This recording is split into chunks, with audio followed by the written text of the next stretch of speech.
Welcome back to part 3 of ex14, and in this part we'll create our index page where we'll display whether we're connected or not on our front end web page. Now, in order to create a skeleton, you could just go here if you want to. You could go to replet. Sometimes I'll just go here and create a new replet and then delete it or whatever, or just make a generic replet. And I'll just go here, create repel. I won't even give it a name here. I'll just make sure I choose HTML, CSS, and JS. And I'll say create repel. And that gives me my little skeleton HTML here if I just wanted to use. You could copy that from somewhere, but then I could just highlight all this, copy it, and I'm going to go back to Flask, and I'm going to go to Files, and I'm going to go to my CSE 235 folder and create a new folder called templates, because remember, our template files have to be in there. And actually, we'll make a static file. If we ever want to make CSS, we could put it in a static folder too. So we're going to make a directory called templates and make a new directory. And there it is. Now to go back, I'll go back here and I'll make a new directory called static. We're not using this yet, but I'm putting it here because we could put CSS in here.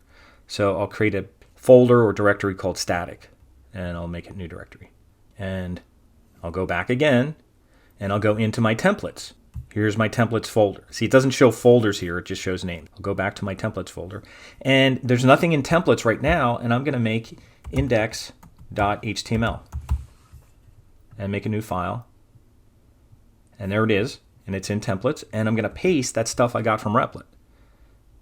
And I'm not going to use this right now. Well, I'll let it in right now. And let's just put check. How about this? Just real general, I'll just put SBDB, SpongeBob Database. We could leave this in for now. I'm not sure if it'll give me an error if it's looking for something. We're not using it yet, so I don't know if that's going to be a problem. I mean, if you wanted to, you could just highlight this. I don't know if it does the shortcut. Oh, it does. It does the command / or command ? Shortcut, and it puts it in comments. Now, it has to be in an HTML comment. So I'm not using that right now, but we may use it in the future because we are going to put some CSS in there. And all this stuff, hello world, we don't need any of that. Just like in Replit, we don't need that. We're not doing any JavaScript in here right now. So what are we going to put in here? Well, basically, we want to display if it connected or didn't connect it. So we want to display that message. Now, let me save this. This is index.html. It's in templates. Let me save this. We want to display that message variable. And the fact that this is in templates, we don't have to import anything in here. The fact that it's in templates, we'll know it's using it. And again, if you're not sure, go back to CSE 235, go in our Flask app, and look at this. And here it's saying, now this is saying that we're not using E, and that's okay. Here it's saying my DB is assigned but never used. Now we're not using it now, but we will. So we will when we display stuff on our page. So don't worry about that right now. But here's our index. And here's our index.html that's going to be displayed with the render template function, and it's allowing us to use the message variable. So we're going to use the message variable. So how are we going to use that? Well, let's go back. Now, we didn't make any changes here, so we could go back. We're going to go back to our templates, and we're going to go back to our index.html. And in our body, we'll just put an h1. And I'm pretty sure we don't have Emmet in here. No, we don't. So we have to type our tags. H1. You could always go back to Replit and do something here if you wanted to. If you didn't want to type HTML, you could go here and just copy paste stuff just to use it as a help. If you just wanted to go, H1 tab and check DB status, something like that. And then maybe you could put a paragraph. We'll put a P tab, and inside there we'll just put message. And use the 2 curly braces, which allows us to use a variable from our Python Flask file inside our HTML in our templates folder. So let's just copy these 2 things. Now you could type those in here. You could have typed them right here. It wouldn't have taken that long to do. So an H1 that says check DB connection status, and then basically our message, which will basically say either connected or not connected. So that's all we're doing in this part of it, and then we're going to display our database. So we just want to see if it's connected first, because if it's not connected, then we're troubleshooting a bunch of different things. So let's make sure it connects first. And plus, we're also getting some review of working with templates and working with Flask a little bit and writing these functions. So this is our HTML page. Everything looks okay here. Not a lot of stuff. Only 2 lines in body. I updated my title. I commented out my CSS because if we use that, we have to use the URL for function in order to do that. So we can't just put a regular CSS. We have to do it in a static folder and use a URL for function. And that's okay. That's not a problem at all. And we'll do that later, but we're not ready to style anything yet because we're just displaying a message. So we have unsaved changes. We're going to save this. And I'm going to go back to CSE 235. And I'm going to go in my Flask app. And I'm going to check everything here. Make sure I don't have any red things here. And everything looks okay. Not sure if it's going to work. I tried this another time. I was trying different things. So I think everything I'm doing seems okay. So again, we're going to our index page in our template folder, templates folder. We have our render template function imported from Flask. We have our MySQL connector, and we're using that to connect. We're also using it to show an error, and this would show the error code, but we're not showing anything. And we're just putting a message that says connected or not connected. And not really a reason why, but that's all we need to know right now. We don't need to get into the weeds too much with this connection code. We just need to know if it's connecting or not. So now that we have all that stuff saved, connected, and all that, what we're going to do is go back to our web app. And I have this. This is the last thing we did here. And if I refresh, I don't think anything's going to really happen. We might even get an error. Oh, it worked. I thought I would have to reload it. Remember in the previous video, I said you have to reload, but we didn't, and this worked okay. So that worked. Otherwise, I was going to tell you to go here and go to web and reload this,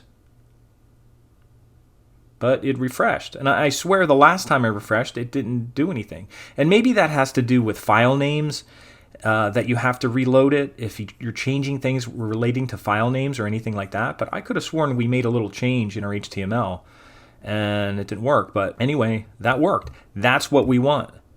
Now, let's just try it if it didn't work. I mean, it's always good to break it and see if it doesn't work. So I'm going to go back to Files, and I'll go back to CSE 235, and I'll go to my Flask app, and let's just put in the wrong password. Let's just put in admin, because we have MySQL admin as our password. Let's just do that. I'll save that. And let me go here, and without reloading it, let me just see if it works. And I don't think it worked because it should say not connected. It's still saying connected successfully. So again, I want to make sure we broke it and it doesn't work. So let me go back here and go to web and reload this. Because if it's working, it means we may have some variable issue. But if we had something wrong with our connection, it should return false. So let's go here. There we go, not connected. So that works. That's good. That's a good thing that it says not connected. Why? Because we kind of broke it, and we broke it on purpose. So that's what we want to see. So it's not an issue with our variables or anything like that. It's showing our page. It's showing not connected if we have the password wrong, and it's showing connected if we have it right. So that's what we want. It looks like you're probably better off reloading this no matter what, even though the first time it was okay. I haven't identified exactly when you need to reload it, but you're probably better off always reloading it. So that's what we want for now. So that's the end of our part 3 video. What we're going to do next is we're going to display our database on our page. So if you did this, then we're in good shape to move on. But for this, if that's working, if you're seeing not connected when you make the password wrong, actually I should go back and fix that and go back to Flask app, make sure it's connected, and that's MySQL, and save it. Because we're going to be changing this stuff on our next part of our exercise. And we might just call that a whole different exercise. So I'd say we're just going to call this connection. And what we'll do on the next one, maybe we'll call it ex14. And we'll actually connect. And that way we can just focus on that especially. And you could even duplicate files and call it old or something so that if you know you're going to change it, we can do that. That may be the best thing. Even though it makes more files in our directory, instead of copying and pasting things, we'll just do that. So let me go back here and refresh. This should not work, and it doesn't. So remember that if you do make changes here and you save it, you have to go back to web and you have to reload our web app and then go back here and then refresh it. Now it's saying connected successfully. And what we're going to do is display our database stuff. And if we have enough time, we'll try to create a form that adds things to our database. But right now, all we're going to want to do is display our database information on the front end. Remember, this is front end. All the other stuff we did, all those other files, that's back end. Working in a py file, that's all back end. But now, this is front end. If you go here and you inspect it, you're seeing basically HTML. You're not seeing the Python code or anything. You're just seeing what you need to see. And I am seeing that commented out. I'm seeing an H1. I'm just seeing the HTML. So I'm not seeing any Python, anything like that, but it is connected to a database. So that's what's important. So that's front end and back end. So we're doing front end and back end, full stack right here. Now again, it's not really full stack because we're not editing our database or doing anything yet, but what we want to do is display our SpongeBob database right on this page and then style it with some CSS. So we'll be doing that next, and I'm going to say that's going to be in our next exercise because this is probably enough right here to be its own exercise. So for exercise 15, we're going to go and actually display our database. So if this is connecting to our database, the next exercise is going to be displaying our database, and that'll be a lot more fun than just seeing this. So we'll see you in the next video.